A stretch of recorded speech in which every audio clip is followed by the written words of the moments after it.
O que você sabe sobre Caim? Provavelmente, que ele matou seu irmão Abel e foi amaldiçoado por Deus. Mas essa é só a ponta do iceberg. O que pouca gente conhece é o que vem depois. A Bíblia diz que Caim foi expulso da presença do Senhor e que passou a vagar pela terra. Mas vagar para onde, se só existiam Adão, Eva e seus filhos? E mais, quem eram as pessoas que Caim temia ao ser expulso? Porque Deus colocou um sinal sobre ele. E como ele conseguiu construir uma cidade e formar uma descendência poderosa? Essas perguntas parecem simples, mas abrem portas para os maiores mistérios do Gênesis. Prepare-se, porque neste vídeo, vamos mergulhar fundo na história esquecida de Caim e descobrir como ele pode ter fundado uma linhagem oculta que ecoa até hoje nas entrelinhas da Bíblia e dos textos apócrifos. Tudo começa com uma cena simples, mas carregada de profundos significados. A primeira oferta feita por seres humanos ao Criador.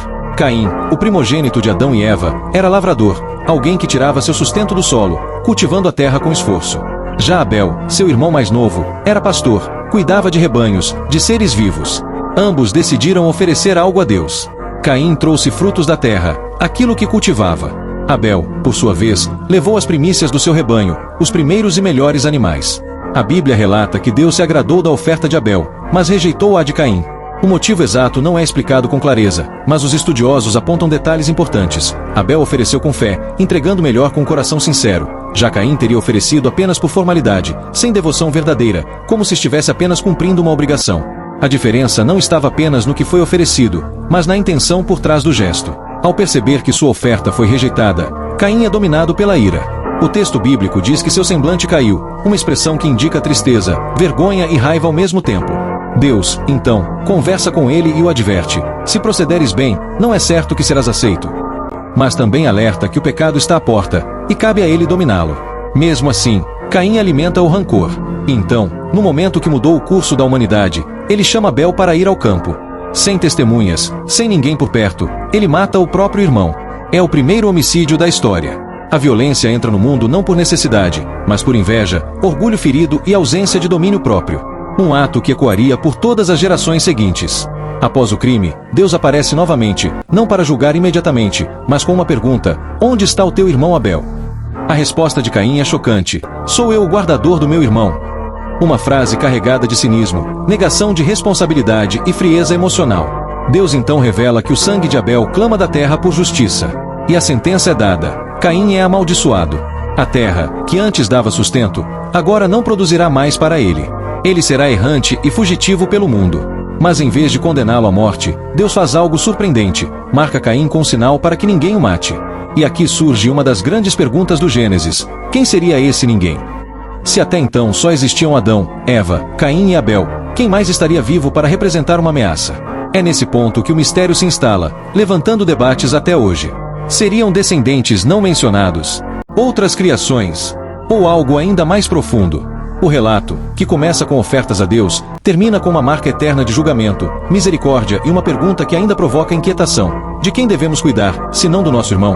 A Bíblia diz que Caim teve medo de ser morto ao vagar pela terra, e por isso Deus coloca sobre ele um sinal. Mas a pergunta inevitável é: quem poderia matá-lo, se só existiam Adão, Eva e seus filhos?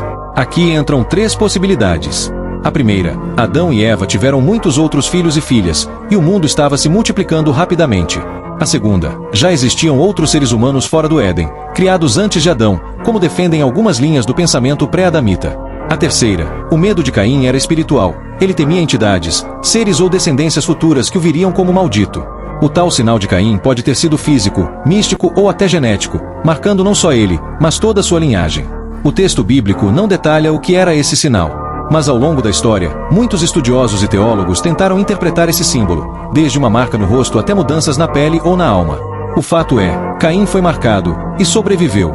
A história dá uma guinada surpreendente logo após o julgamento divino.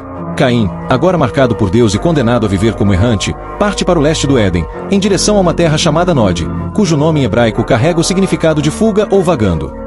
É nesse cenário enigmático e aparentemente desabitado que surge um detalhe fascinante: Caim constrói uma cidade.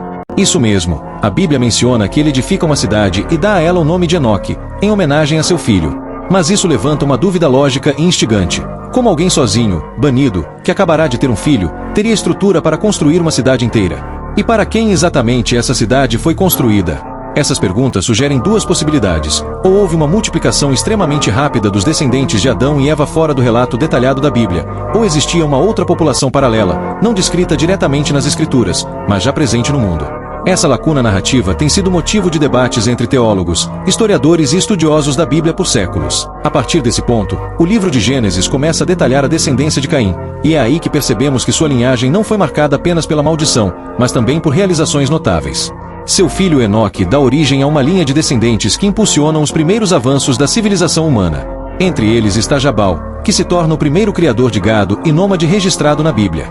Seu irmão Jubal é descrito como pai de todos os que tocam harpa e flauta, sendo o pioneiro da música. E ainda Tubal-Caim, especialista em forjar instrumentos de bronze e ferro, o primeiro metalúrgico da história bíblica. Ou seja, é através da descendência de Caim que vemos o nascimento das artes, da criação animal organizada, da tecnologia e do trabalho com metais. A civilização, como entendemos em seus primeiros passos, floresce pela linhagem de um homem amaldiçoado. Há uma ironia profunda nesse detalhe: o progresso e a cultura surgem de uma raiz manchada por sangue. No entanto, esse mesmo avanço vem acompanhado de sinais crescentes de degradação moral. Entre os descendentes de Caim está Lameque, uma figura que representa o ápice da arrogância humana até aquele momento. Ele é o primeiro homem na Bíblia a praticar a poligamia, tomando para si duas esposas, Ada e Zilá, numa clara ruptura com o modelo monogâmico apresentado em Gênesis com Adão e Eva. Mas não é só isso. Lameque também se declara um assassino. Em um cântico estranho e sombrio, ele conta às suas esposas que matou um homem por tê-lo ferido e um jovem por tê-lo machucado. Em sua fala, Lameque parece zombar da justiça divina, dizendo que se Caim seria vingado 7 vezes, ele o seria 70 vezes 7. Isso revela não apenas um aumento da violência, mas um crescimento do orgulho, da perversão e da distorção do juízo. Assim, a linhagem de Caim carrega um paradoxo. É berço de inovação e cultura, mas também símbolo da queda humana, do afastamento de Deus e da intensificação do pecado que se espalha pela terra. A linhagem de Caim segue por 7 gerações até sumir da narrativa. Enquanto isso, após a morte de Abel, Eva dá à luz Sete, outro filho que assume o papel de continuidade da promessa divina. A partir de Sete, surge uma nova linhagem, aquela que levará até Noé. A Bíblia apresenta, assim, duas linhagens paralelas: a de Caim, marcada pelo exílio, avanço humano e violência, e a de Sete, associada à fidelidade, à adoração e ao plano de salvação. É como se a humanidade tivesse seguido por 2 caminhos, o da rebelião e o da redenção.